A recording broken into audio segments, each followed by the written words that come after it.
មុនពីថ្ងៃពេលដែលកងទ័ពរំដោះខ្មែរក្រហមទទួលបានជ័យជំនះលើរបបសាធារណរដ្ឋខ្មែរដែលដឹកនាំដោយលោកសេនាប្រមុខលន់នល់នៅកណ្ដាលទីក្រុងភ្នំពេញបានកាប់ចលាចលឲ្យមន្ត្រីជាន់ខ្ពស់នៃរបបសាធារណរដ្ឋខ្មែរ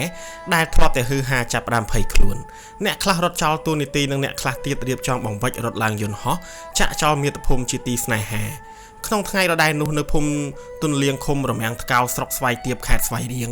សម្លេងគ្រាប់កាំភ្លើងលាន់ឮកងរំពងបណ្ដាក់គ្នាបន្តឥតដាច់សូរចាប់តាំងពីម៉ោង 4 ទៀបភ្លឺឪពុកម្ដាយរបស់ខ្ញុំនិងអ្នកភូមិផ្សេងទៀតអោបកូនចៅពួនសងំនៅក្នុងផ្ទះគ្រប់គ្នាមិនហ៊ានចេញមកក្រៅមើលហេតុការណ៍ដែលកំពុងតែកើតឡើងឡើយលុះដល់ព្រឹកព្រហៀមថ្ងៃរះឡើងស្នូរគ្រាប់កាំភ្លើងដែលបានបាញ់គ្នាដណ្ដើមជ័យរវាងកងទ័ពខ្មែរក្រហមនិងទាហានលន់នល់នោះក៏ស្ងាត់សូន្យទៅវិញនៅត្រង់ចំណុចស្ពានទុនលៀងស្ពានតាលៀងមានសេះសល់សំណល់សម្បុកគ្រាប់កាំភ្លើងជាច្រើនស្អេកស្កះថែមទាំងមានសាកសពកងទ័ពខ្មែរក្រហមនិងទាហានលន់នល់មួយចំនួនទៀតស្លាប់យ៉ាងអាណោចអាធម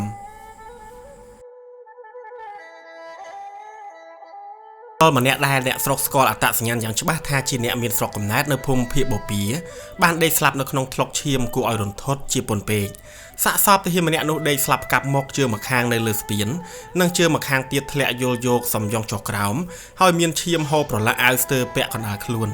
ដៃរបស់សាកសពកាន់កំភ្លើងជាប់ហើយគ្រាន់តែផ្កាមុខសាកសពរបស់ទាហាននោះឡើងភ្លាមស្រាប់តែមនុស្សគ្រប់គ្នានៅទីនោះស្រងាក់ចិត្តរួចលាន់មកថានោះបងយូនៅបាវត្តទេតាប្រជាជនម្នាក់មានទឹកមុខតក់ស្លុតជាអណែកនៅពេលបានឃើញសភាពការបែបនេះគ្រាប់កាំភ្លើងរបស់ក្រុមខ្មែរក្រហមបានបាញ់មកចំត្រង់សៀតផ្កាខាងឆ្វេងរបស់បងយូសាកសពទាហានដទៃទៀតមានប្រឡាក់ឈាមក្រហមឆ្អិនឆ្អៅដេកស្ដុកស្ដឹងពីពេញដីសាកសពខ្លះត្រូវគ្រាប់កាំភ្លើងទម្លុះចំកណ្ដាលថ្ងាសសាកសពខ្លះធ្លាយពោះហើយសាកសពខ្លះទៀតត្រូវគ្រាប់ចំកណ្ដាលដើមទ្រូងប្រហែលជា1ម៉ោងក្រោយមកឡានអមរិកទឹកសម្រាប់ដឹកទាហានដែលបើកបរដោយបរិះវ័យប្រមាណជា40ផ្លែឆ្នាំម្នាក់មានស្លៀកពាក់ឯកសណ្ឋាននិងជានាយទាហានរបស់លន់នល់បានបើកមកដល់មនុស្សម្នាជាច្រើនបានមកចំរោមមើលយ៉ាងច្រើនដេរដាស់នៅលើស្ពានទន្លៀងក្មេងៗស្រែកយំក្រោយពីបានមើលឃើញរូបភាពមនុស្សស្លាប់ពីការប្រយុទ្ធនេះសាកសពរបស់នាយទាហានលន់នល់ទាំងអស់ត្រូវអ្នកនាំភូមិនាំគ្នាជួយសែងម្ដងមួយដាក់លើឡានរីឯសាកសពរបស់កងទ័ពខ្មែរក្រហមត្រូវអ្នកភូមិចាប់អូសដោយខ្មោចសัตว์យកទៅដាក់នៅកោគីជាគំនើលើគ្នារួចដុតចោលនៅកណ្ដាលវាលស្រែឡានអមរិកទឹកដឹកសាកសពបានបើកទៅមុខយឺតលើកំណាត់ផ្លូវជាតិលេខ1តម្រង់ទៅទិសខាងកើតឥតងាកក្រោយឡើយឡានអមរិកទឹកនៅតែបន្តដំណើរទៅមុខតិចឥតឈប់ឈរម្ដងផ្អៀងទៅឆ្វេងម្ដងផ្អៀងទៅស្ដាំតាមស្ថានភាពផ្លូវខូចខាតនៅពេលដែលឡានអមរិកទឹកបានបើកមកដល់ភូមិតាបឹបឃុំបាវត្តស្រុកចន្ទទ្រាខេត្តស្វាយរៀងក៏បានកំពុងបើកបរចូលទៅក្នុងភូមិធ្វើឲ្យអ្នកភូមិគ្រប់គ្នាបែរភ្នែកក្រឡេកមើលស្ត្រីវ័យប្រហែល30ឆ្នាំស្លៀកសំពត់បតពណ៌ទឹកប៊ិចក្រមៅនិងអាវប៉ោងស្មាដៃត្រឹមកែងខំរត់ចុះពីលើផ្ទះប្រក់ក្បឿងមួយនៅក្នុងដៃរបស់ស្ត្រីនោះមានពរក្មេងស្រីម្នាក់អាយុប្រហែល4ឆ្នាំប្រកបដោយទឹកមុខញញឹមញញែមមិនយូរប៉ុន្មានអ្នកបាក់ឡានបាននិយាយទៅកាន់ស្ត្រីនោះឡើងថាក្រាញ់បងយោប្តីក្មួយឯងត្រូវកងទ័ពខ្មែរក្រហមបាញ់ស្លាប់ហើយជីដូនមួយរបស់ខ្ញុំក៏សួរតបទៅវិញទាំងអារម្មណ៍រន្ធត់ថាម៉េចពូប្តីរបស់ខ្ញុំត្រូវខ្មែរក្រហមបាញ់ឬពូទាហានលន់នល់នោះក៏បានឆ្លើយបញ្ជាក់ទៀតថាយោប្តីឯងហ្នឹងគេបាញ់ស្លាប់កាលពីព្រឹកមិញនេះនៅស្ពានទន្លៀងហើយឥឡូវសាកសពពូដឹកមកហើយនៅខាងក្រោយនេះក្មួយគ្រាន់តែលើដំណឹងដល់គូឲ្យសង្វេគនេះភ្លាមជីដូនមួយរបស់ខ្ញុំក៏ដាក់កូនស្រីពើរបស់គាត់ចុះពីលើដៃរួចក៏ប្រញាប់រត់ឡើងទៅលើឡាននៅពេលបានឃើញសាកសពប្តីជោគជាំដោយឈាមជីដូនមួយរបស់ខ្ញុំស្រែកទ្រហោយំយ៉ាងខ្លាំងអ្នកភូមិក្បែរនោះក៏រត់ឈូឈរមកមើលសុគង្គដែលជាកូនស្រីច្បងអាយុប្រហែល5ឆ្នាំរបស់ជីដូនមួយរបស់ខ្ញុំបានឃើញហេតុការណ៍បែបនេះហើយក៏ប្រញាប់រត់មកប្រាប់ឪពុករបស់ខ្ញុំដែលកំពុងនៅខាងក្រោយផ្ទះมันបានមួយថ្ងៃពេញផងស្រាប់តែលើវិទ្យុជាតិផ្សាយនៅថ្ងៃទី17ខែមេសាឆ្នាំ1975ថាកងទ័ពខ្មែរក្រហមកាន់កាប់ទីក្រុងភ្នំពេញបានសម្រេចហើយតទៅនេះរបបលន់នល់បានដួលរលំជំនួសដោយរបបកម្ពុជាប្រជាធិបតេយ្យចូលមកគ្រប់គ្រងប្រទេសជាតិវិញអ្វីផ្ទុយខុសស្រឡះពីការសង្ឃឹមទុកថាប្រទេសកម្ពុជានឹងទទួលបានសុខសន្តិភាពក្រោយពេលផ្លាស់ប្ដូររបបដឹកនាំថ្មីខេត្តស្វាយរៀងកងទ័ពខ្មែរក្រហមបានបង្ខំឲ្យប្រជាជនចុះចេញពីផ្ទះសម្បែងធ្វើដំណើរម្ដងទៅនេះនិងម្ដងទៅនោះដោយគៀងគោគៀងក្របីទៅតាមទំនឹងចិត្តគ្មានប្រជាជនណាម្នាក់ហ៊ានហាមាត់ប្រឆាំងនឹងកងទ័ពខ្មែរក្រហមឡើយប្រសិនបើនរណាហ៊ានប្រឆាំងនោះនឹងមានឈ្មោះថាជាខ្មាំងហើយវាសនាចុងក្រោយរបស់ខ្មាំងគឺកិច្ចមិនផុតពីសេចក្តីស្លាប់ឡើយ ក គ្រួសាររបស់ខ្ញុំនឹងក្រាញ់បានប្រមូលយករបស់មានតម្លៃមួយចំនួនទៅតាមខ្លួនរួមមានខ្សែកមាសទម្ងន់ 5G ដែលជាចំណងដៃស្នេហាពីស្វាមីអភ័ព្វនិងនាឡិកាដៃចាស់មួយសុគង្គគឺជាកូនស្រីច្បងនៅក្នុងគ្រួសារធ្វើជាអ្នកបរទេះដឹកចានឆ្នាំងនិងអង្ករសម្រាប់ប្រើប្រាស់ហូបចុកប្រចាំថ្ងៃលូគឺជាកូនទី2ជាអ្នកកាន់កន្ទេលមួយដែលតាមក្រៅរទេះឥតដាច់ឆ្ងាយឡើយចំណែកសុខាដែលជាកូនស្រីពើអង្គុយលើអីវ៉ាន់ក្នុងរទេះទាំង4អ្នកម្ដាយនិងកូនធ្វើដំណើរសម្ដៅទៅទិសខាងលិចនៅតាមបណ្ដោយថ្នល់ជាតិលេខ1មានមនុស្សម្នាជាច្រើនចាក់ចេញពីផ្ទះហើយមើលទៅក៏គ្មានគោលដៅដូចយើងដែរយើងធ្វើដំណើរមកដល់មន្ទីរពេទ្យបង្អែកជីពូមានចម្ងាយប្រមាណ15គីឡូម៉ែត្រពីឃុំបាវិតក្រាញ់រន្ធត់ចិត្តជាពន់ពេកនៅពេលដែលឃើញអ្នកជំងឺវ័យចំណាស់ដែលត្រូវកូនចៅរុញលើរទេះចេញពីមន្ទីរពេទ្យទាំងអ្នកខ្លះនៅព្យួរសេរ៉ូមជាប់ដៃនៅឡើយចាស់កោងខ្នងមួយចំនួនដែលដើរមិនរួចត្រូវកូនចៅទៅឲ្យអង្គុយក្នុងរទេះដឹកអីវ៉ាន់រួចអស់ចេញទៅសម្រែកស្រែកហៅចៅលាន់លើរងំក្នុងវងមនុស្សប្រុសស្រីចាស់ក្មេងទាំងឡាយក្មេងៗខ្លះយំលាន់រំពងព្រោះវង្វេងរកឪពុកម្ដាយមិនឃើញដើរពេញមួយថ្ងៃទៅហើយក្រាញ់នៅមិនទាន់ឃើញនរណាដែលខ្លួនស្គាល់សោះក្រាញ់ដើរយូរទៅស្រាប់តែវង្វេងបាត់កូនប្រុសតែមួយរបស់គាត់ក្រាញ់ស្រែកខ្លាំងៗថាលូកូនឯងទៅណាកូនឯងទៅណាក្រាញ់ស្រែកផងយំផងដៃម្ខាងពោកូនជាប់នៅនឹងចង្កេះក្រាញ់ខំស្រែកហៅស្រែកទៀតនៅតែរកមិនឃើញទាល់តែសោះក្រាញ់តគំនិតក៏បានស្រែកសួរគេសួរឯងប៉ុន្តែគ្មាននរណាស្គាល់ឡើយលុះក្រាញ់ដើរបានទៅមុខប្រហែលកន្លះគីឡូម៉ែត្រស្រាប់តែឃើញកូនរបស់ខ្លួនសុគង្គឃើញប្អូនហើយប្រាប់ម្ដាយយ៉ាងត្រេកអរថាម៉ែនោះអូនម៉ែវានៅពីក្រោយឡានគេនោះគ្រាន់តែសុគង្គប្រាប់ភ្លាមក្រាញ់ក៏ស្ទុះទៅផ្លែតផ្ទះកូនប្រុសពី3ដៃខ្លាំងរួចក៏ស្ដីបន្ទោសឲ្យជាច្រើនលូមិនបានដឹងទាល់តែសោះថាម្ដាយរបស់ខ្លួនកំពុងស្រែកយំរកដូច្នេះហើយក៏ធ្វើភ្នែកម៉ងដូចមិនដឹងរឿងអីបន្តិចក្រោយមកលូនិយាយប្រាប់ទៅម្ដាយថាម៉ែអបាញ់មិញខ្ញុំដើរតាមឡាននោះហើយក្លិនបំពង់ស៊ីម៉ាំងឡាននោះក្រអូបណាស់ម៉ែក្រាញ់និយាយទាំងខឹងផងអបផងថាបើក្រអូបទៅតាមឡានគេទៅក៏មកតាមអញកូនពិបាករបៀបហ្នឹងកូនពិបាករបៀបហ្នឹងអញមិនចង់បានទេនឹកទៅហួសចិត្តក្រាញ់ក៏លន់មាត់សោយម្នាក់ឯងទាំងកណ្ដាលវមនុស្សពីមួយថ្ងៃទៅមួយថ្ងៃក្រាញ់នឹងកូនធ្វើដំណើរទៅមុខរហូតយប់នៅត្រង់ណាសម្រាប់នៅត្រង់នោះមកដល់ភូមិត្របែកប្រហោងឃុំតាសួរស្រុកស្វាយជ្រុំខេត្តស្វាយរៀងដដែលក្រាញ់បានជួបនឹងប្អូនជីដូនមួយរបស់គាត់ឈ្មោះជោគនិងចនទៅដល់ភ្លាមក្រាញ់ត្រេកអរណាស់ដែលបានជួបជោគនិងចនគឺជាបងប្អូនបង្កើតនឹងគ្នាជោគគឺជាបងរបស់ចនដែលទើបនឹងរៀបការហើយថ្មីរីឯចនវិញគឺជាគ្រូបង្រៀននឹងមិនទាន់រៀបការទេពួកគាត់បានសួរសុខទុក្ខគ្នាទៅវិញទៅមកយ៉ាងយូរចុះប្តីក្រាញ់ឯងទៅណាបានមិនឃើញគ្រាន់តែលើសំណួរនេះក្រាញ់ផ្លាស់ប្ដូរទឹកមុខស្រងោតស្រងាត់រួចក៏យំរៀបរាប់បងជោគអើយឪសុគង្គត្រូវកងទ័ពខ្មែរក្រហមបាញ់សម្លាប់ហើយស្លាប់ប្រហែលថ្ងៃមុននេះឯងអូអាណិតគ្នាណាបងលើគេខ្សឹបសៀវគ្នាថាពួកខ្មែរក្រហមអស់នោះស្អប់អ្នកនិយមពួកលោកសេរីណាជាពិសេសគឺរបបលន់នល់តែម្ដងថ្ងៃមុននោះបងឃើញខ្មែរក្រហមបាញ់សម្លាប់ប្រពន្ធទាហានលន់នល់ខ្មែរម្នាក់ទោះបីជាស្ត្រីខ្មែរនោះខំយំអង្វរយ៉ាងណាក៏កងទ័ពខ្មែរក្រហមទាំងអស់នោះមិនស្រណោះដែរហើយនិយាយថាបើជីកស្មៅត្រូវជីកទាំងនេះក្រាញ់ឯងប្រយ័ត្នណាបើខ្មែរក្រហមសួរត្រូវនិយាយថាធ្វើស្រែទាំងពីរអ្នកប្តីប្រពន្ធក្រាញ់ភ័យណាស់នៅពេលដែលបានស្ដាប់សម្ដីបងជោគរួចក៏សួរត្រឡប់ទៅវិញអញ្ចឹងបងមានដឹងទេថាពួកខ្មែរក្រហមនោះជានរណាហើយមកពីណាឲ្យប្រកាសទៅបងក៏មិនដឹងច្បាស់ដែរថានរណាជាអ្នកបញ្ជានឹងមកពីខាងណាទេបងគ្រាន់តែដឹងថាពួកនេះជាអ្នកផ្ដួលរលំរបបលន់នល់ដូចនេះមនុស្សរបស់របបលន់នល់គឺជាមុខសញ្ញាទី1ដែលត្រូវវាកម្ចាត់ចោលពុទ្ធោជាខ្មែរដូចគ្នាសោះអញ្ចឹងពួកវានឹងហើយគឺជាឃាតករបាញ់សម្លាប់ប្តីរបស់ខ្ញុំ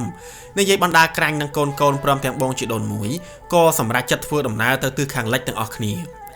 ឃុំលាជស្រុកភ្នំក្រវាញក្នុងទឹកដីខេត្តពោធិ៍សាត់គឺជាលំនៅឋានចុងក្រោយរបស់ក្រាញ់និងកូនទាំង3នាក់ដែលបានផ្លាស់មករស់នៅតាមបញ្ជារបស់អង្គការរីឯជោគប្រពន្ធគាត់និងចនរស់នៅឆ្ងាយពីក្រាញ់រំលងប្រហែល 4-5 ផ្ទះរទេះរុញត្រូវគេក្រវែងចោលអស់គ្មានសល់សម្លៀកបំពាក់ពណ៌ឆាតឆាយដែលក្រាញ់ស្រឡាញ់បំផុតនោះត្រូវកងទ័ពខ្មែរក្រហមដកយកទៅទាំងអស់សក់ម៉ូតស្ពៃក្តោបដែលពេញនិយមរបស់ក្រាញ់និងស្ត្រីឯទៀតកាលពីជំនាន់នោះត្រូវអង្គការបង្ខំឲ្យកាត់ខ្លីត្រឹមកគ្រប់គ្នាពីមួយថ្ងៃទៅមួយថ្ងៃរបបអាហារកាន់តែខ្វះខាតទៅដែលធ្វើឲ្យក្រាញ់ធ្លាក់ខ្លួនឈឺរោគដួលម្ដងប៉ុន្តែក្រាញ់នៅតែខំប្រឹងធ្វើការងារដោយមិនហ៊ានតវ៉ាជាមួយអង្គការឡើយ ទោះជាជួបការលំបាកយ៉ាងណាក្រាញ់នៅតែខិតខំប្រឹងប្រែងរស់នៅដើម្បីកូនថ្ងៃមួយនៅរដូវច្រូតកាត់ចុងឆ្នាំ1976នៅកណ្ដាលវាលស្រែក្រោមពន្លឺព្រះអាទិត្យក្តៅហែងក្រាញ់បានដួលផ្កាប់មុខពីលើពំនុកស្រូវដែលទើបនឹងច្រូតថ្មីមនុស្សគ្រប់គ្នាបានត្រឹមតែឈរសម្លឹងមើលមិនមាននរណាម្នាក់ហ៊ានចូលមកជួយគ្រានោះទេបន្តិចក្រោយមកស្រាប់តែស្តមិទ្ធនារីយ៉ាន់ដែលជាប្រធានកងនារីបានឃើញក្រាញ់ដួលហើយក៏ដើរចូលមកជួយមិត្តយ៉ាន់គឺជាស្ត្រីកំព្រាដែលមានអាយុស្រករនឹងក្រាញ់ដែរគាត់គឺជាប្រជាជនមូលដ្ឋានមានស្រុកកំណើតនៅភូមិលៀចមិត្តយ៉ាន់មានចិត្តសប្បុរសនឹងក្រាញ់ណាស់យប់មួយមិត្តយ៉ាន់បានយកដំឡូងមួយប៉ុនកដៃមនុស្សចាស់មកឲ្យក្រាញ់រួចនិយាយថាក្រាញ់ឯងហូបទៅកុំឲ្យឈឺហើយកុំបារម្ភពីកូនអីពួកវាមិនអីទេនិយាយរួចមិត្តយ៉ាន់ក៏ដើរចេញទៅវិញស្ងាត់កន្លងហួសប្រហែល6ខែអង្គការបានស៊ើបដឹងពីប្រវត្តិពិតរបស់ចនល្ងាចឡើងមកប្រហែលជា6ល្ងាចបន្ទាប់ពីអង្គការបានដឹងពីប្រវត្តិរបស់ចនឆ្លប់ជំទង់3នាក់មានកំភ្លើងគ្រប់ដៃនិង2នាក់ទៀតមានកាន់ជាប់ជីកដើរសម្ដៅមកផ្ទះជោគក្រាញ់លួចមើលតាមប្រហោងជញ្ជាំងស្លឹកឈើឆ្លប់3នាក់បណ្ដាជោគនឹងប្រពន្ធនឹងចនឲ្យដើរពីមុខដោយចងដៃដាក់ទៅខាងក្រោយខ្នងរួចដើរសម្ដៅទៅវាលស្រែព្រៃក្រោយផ្ទះនៅម៉ោង1រំលងអាត្រៀតសភាពការស្ងប់ស្ងាត់គួរឲ្យខ្លាចក្រាញ់កំពុងតែលងលក់នៅលើគ្រែដែលមានភ្នែកហើមផងព្រោះយំនឹកសំណោះជោគប្រពន្ធនឹងចនបន្តិចក្រោយមកក្រាញ់ឮសំឡេងព្រឹបនៅជញ្ជាំងផ្ទះមកខាងក្រាញ់ប្រឡេកមើលទៅឃើញមានចនក្បាលប្រឡាក់សុទ្ធតែឈាមចនបានហែកជញ្ជាំងរួចលូនចូលមកខាងក្នុងផ្ទះក្រាញ់ខ្លាចយប់ផងយំផងពេលឃើញក្បាលរបស់ចនរលាត់ស្បែកចេញលលានៅពេលដែលឃើញចនមានសភាពបែបនោះក្រាញ់ស្ទុះទៅដកធៀងត្រាវទាំងយប់មកទំពាយ៉ាងម៉ត់ប្រហែលមួយក្បងដៃរួចបិទលើក្បាលរបស់ចនហើយទាញស្បែកក្បាលមកគ្របនិងយកក្រមារុំពីលើបន្ថែមទៀតនោះគឺជាពេលវេលាចុងក្រោយដែលក្រាញ់បានជួបនឹងចននិយាយទាំងឈឺចាប់ថាក្រាញ់អើយបងជោគនឹងប្រពន្ធស្លាប់បាត់ទៅហើយគឺពួកខ្មែរក្រហម3នាក់នោះវាយសម្លាប់ដំបងវាបណ្ដាពួកបងចេញពីផ្ទះទៅដល់វាលឆ្ងាញ់ណាស់រួចវាឲ្យបងជីករំដៅកប់ខ្មោចខ្លួនឯងពេលជីករួចវាឲ្យបងលុតជង្គង់រួចចុះយកក្រណាត់ចងភ្នែក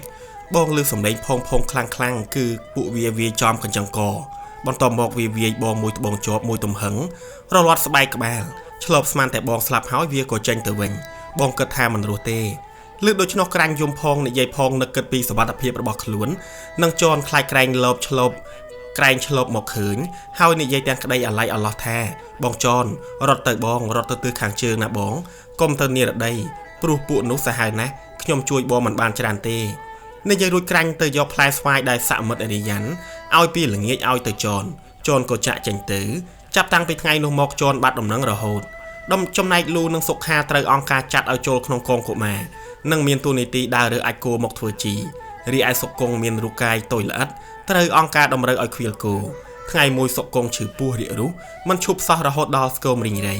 ពេលបានឮថាកូនស្រីឈឺក្រាញ់ចេះតែរសាប់រសល់អាណិតកូនរួចក៏ដាច់ចិត្តយកនីលកាដៃចាស់ដែលបានរក្សាទុកទៅដូរយកថ្នាំអាចតុនសាយពីអ្នកចិត្តខាងបានចំនួន3គ្រាប់រួចក៏យកទៅឲ្យកូននៅពេលលេបហៅសុកងនៅតែមិនបានធូរស្រាលអ្វីឡើយក្រាញ់សម្រេចចិត្តសុំការអនុញ្ញាតពីប្រធានភូមិទៅមើលកូនប៉ុន្តែប្រធានភូមិមិនអនុញ្ញាតឡើយមិនតែប៉ុណ្ណោះប្រធានភូមិបាននិយាយគំរាមកំហែងក្រាញ់យ៉ាងខ្លាំងលុះដល់ល្ងាចបន្តិចប្រធានកងនារីយ៉ាន់បានមកជួបក្រាញ់ហើយនេះក៏ជាលើកចុងក្រោយរបស់យ៉ាន់ដែរមិត្តយ៉ាន់និយាយលួងលោមកុំឲ្យក្រាញ់ថាកុំតវ៉ានឹងអង្គការអីបើអង្គការឲ្យធ្វើអីចេះតែធ្វើតាមនឹងទៅរីឯកូនចៅនៅកងកុមារពួកវាមិនអីទេនៅក្នុងឆ្នាំ1978ខ្មែរក្រហមកាន់តែកាចសាហាវទៅនឹងមិនទុកចិត្តគ្នាឡើយសមិទ្ធនារីយ៉ាន់ត្រូវប្រធានសន្តិសុខភូមិយកទៅកំទេចចោលដោយចោទថាជារនុកក្នុងរបស់យួនក្រាញ់ទើបតែដឹងរឿងរ៉ាវសម្លាប់របស់មិត្តយ៉ាន់ក្រោយខ្មែរក្រហមដួលរលំរហូតមកដល់ចុងឆ្នាំ1978ប្រធានសន្តិសុខភូមិដែលជាមនុស្សកាចសាហាវរបស់អង្គការនៅពេលបានដឹងថាកងទ័ពវៀតណាមចូលមកកាន់តែគៀកក៏នាំប្រពន្ធកូនរត់ចេញពីភូមិទៅតំបន់ភៀកខាងលិចភ្លាមមិនរងចាំយូរឡើយក្រាញ់បានឃើញសភាពការខុសប្រក្រតីព្រោះប្រជាជនខ្លះទូបង្វិចមានស្រូវអង្គរដឹកដៃកូនចៅធ្វើដំណើរទៅទិសខាងកើតឯប្រជាជនខ្លះទៀតមានដឹកស្រូវទាំងរទេះទុកធ្វើជាស្បៀងនៅតាមផ្លូវត្រឡប់ទៅស្រុកវិញរៀងខ្លួននៅពេលដែលដឹងថារបបខ្មែរក្រហមដួលរលំភ្លាមក្រាញ់បានរត់ទៅរកកូនទាំង3នាក់របស់ខ្លួនភ្លាមសុកងមានរូបរាងស្គមព្រោះមានជំងឺចំណែកឯលូបានខិតខំរត់ទៅយករទេះនិងគោបានមួយនឹមដែរ ក្រាញ់ត្រេកអរណាស់ទាំង4នាក់ម្ដាយនិងកូនបានជិះរទេះគោពីឃុំលៀចរហូតមកដល់ភ្នំពេញសភាពការនៅទីក្រុងភ្នំពេញត្រូវបានបំផ្លិចបំផ្លាញស្ទើរតែគ្រប់ទីកន្លែងទាំងអស់ដោយសារសង្គ្រាមមកដល់ម្ដុំផ្សារថ្មីក្រាញ់និងកូនចាប់យកបានផ្ទះថ្មមួយល្វែងកម្ពស់3ជាន់នៅក្នុងផ្ទះនោះមានសុទ្ធតែលិមួកគួរឲ្យខ្ពើមគ្រប់ទីកន្លែងក្រាញ់និងកូនប្រុសខិតខំបោសសម្អាតយ៉ាងស្អាតប៉ុន្តែក្រោយមករយៈពេល1អាទិត្យក្រោយនឹងកូន1អាទិត្យក្រាញ់និងកូនបានសម្រេចចិត្តចាក់ចេញទៅរស់នៅឯឃុំបាវិតស្រុកចន្ទទ្រាខេត្តស្វាយរៀងវិញព្រោះនៅភ្នំពេញគ្មានទឹកនិងគ្មានភ្លើងសម្រាប់ប្រើប្រាស់នោះទេក្រាញ់និងកូនបានជិះរទេះគោមកដល់ម្ដុំគៀនស្វាយហើយបានឃើញឡានរបស់កងទ័ពវៀតណាមដែលជិះសម្ដៅទៅកាន់ទិសខាងកើតដូចគ្នាក្រាញ់ក៏យកខ្សែកដែលនៅសល់កាត់ជាពីរបំណែកដោយមួយផ្នែកទុកខ្លួនឯងនិងមួយផ្នែកទៀតយកឲ្យកងទ័ពវៀតណាមដើម្បីសុំឡានជិះទៅកាន់ស្រុកកំណើតមកដល់ឃុំបាវិតក្រាញ់ត្រេកអរម្ដងទៀតដោយនឹកក្នុងចិត្តថានឹងបានជួបជុំអ្នកជិតខាងនិងកសាងជីវិតថ្មីលើទឹកដីកំណើតរបស់ស្វាមីជាមួយកូនចូលមកដល់ភូមិក្រាញ់ធ្លាក់ថ្លាមក្តុកនិងស្រែកទ្រហោយំប្រតិចផ្ដាសាដល់ខ្មែរក្រហមនៅពេលបានឃើញសភាពផ្ទះរបស់ខ្លួន